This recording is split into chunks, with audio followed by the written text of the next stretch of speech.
పూర్వీకులుగా ఏదైనా సంపాదించిన, ఏదైనా అర్జించిన, ఏదైనా పుణ్యం చేసినా మన పరంపరంగా ఎలా వస్తుందండి? అలానే తెలిసి తెలియక ఏమైనా దోషాలు చేసినా కూడా, అంటే దోషాలు అంటే ఏముందంటే మామూలుగా మన పెద్దవాళ్ళని సరిగా చూసుకో, తల్లిదండ్రులు సరిగా బాధ పెట్టడం కానివ్వండి, తర్వాత పెద్దవాళ్ళని ఎవరైనా బాధ పెట్టడం కానీ చేస్తే ఆ దోషం అంటే వారికి కాకుండా వారి మనవలకి, వారి మనవరాలకు వస్తుందట. కాబట్టి అలాంటి దోషాలు మన పెద్దవాళ్ళు ఎవరైనా చేసినా కూడా మనవరికి రాకుండా ఉండాలని నమస్కారం చేస్తూ ఓం రాఘవే నమః చెప్పాలి. రాహు హరిష్ఠేకు సంప్రాప్తే రాహు పూజాంచ ప్రారయే రాహు ధ్యానం ప్రవక్ష్యామి పితృపీడ సర్పపీడ ఉపశాంతయే.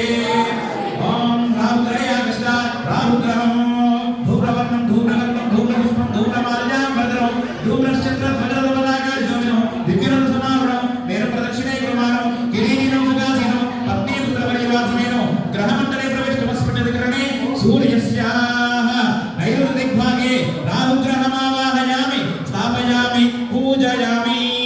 9th ప్లేస్ లో 9వ ఆకులు అయిపోయాకన్నీ మీలా ఏమన్నా అయిపోయాను. ఒకటి ఉందా అందరి దగ్గర?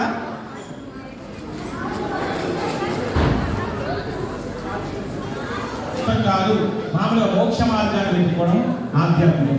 మరి అలాంటి జ్ఞానం ఈ సంసార జీవితంలో ఉన్నప్పుడు వస్తే కుదరదు. ఇప్పుడు ఏం కావాలి? లౌకికత్వం కావాలి. అంటే నలుగురితో ఎలా మాట్లాడాలి, నలుగురితో ఎలా పని చేయించుకోవాలి, నాలుగు డబ్బులు ఎలా సంపాదించుకోవాలి, ఇవన్నీ విషయాలు తెలియడం కూడా లౌకికత్వం అంట. కాబట్టి ఈ లౌకికత్వాన్ని, ఈ ఆధ్యాత్మికతని ఇచ్చేవాడు ఎవరయ్యా అంటే, కాబట్టి అలాంటి మంచి మాటగారు ఇచ్చేవాడు ఎవరయ్యా అంటే కేతుడు. కాబట్టి స్వామి అలాంటి మంచి వాక్చాతుర్యాన్ని అని చెప్పి నమస్కారం చేస్తూ చెబుతున్నాను. కేతవే నమః. కేతు అరిష్టేతు సంప్రాప్తే కేతు పూజాంచ కాలయే కేతు ధ్యానం ప్రవక్ష్యామి జ్ఞానపీడ ఉపశాంతయే.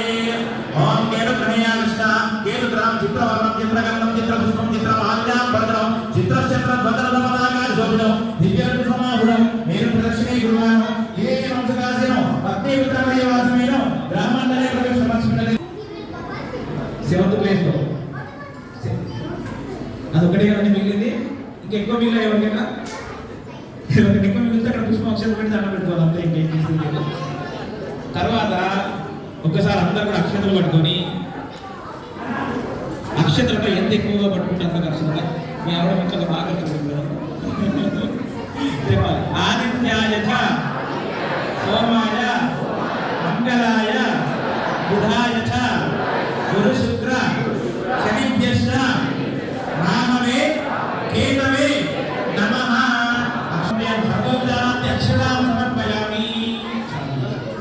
తర్వాత ఏ కార్యక్రమం చేసుకున్నా ముందుగా గణపతి పూజ చేసుకుంటా, తర్వాత ఏమన్నా మన పితృదేవులకు నమస్కారం చేసుకుంటాము. కాబట్టి మన పితృదేవులకు నమస్కారం చేసుకున్నాము.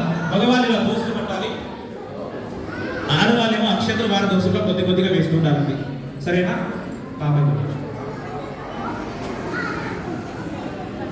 అక్షతలు నేను చెప్పిన మంత్రం వేస్తూ ఉంటే చివరిలో అక్షతల పైకి వేస్తే అవి మీ పైన పడాలి. సరేనా? అందరి పైన పడాలి.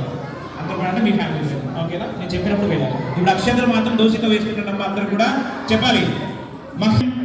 సహ కుటుంబాయ శాంతి కర్మని వృద్ధి కర్మని అభ్యుదయ కర్మని మహాజనాను నమః కుర్వాణాయ ఆశీర్వచనం అపేక్షమానాయ ఆయుష్మతే స్వస్తి భవంతః భ్రువంతు.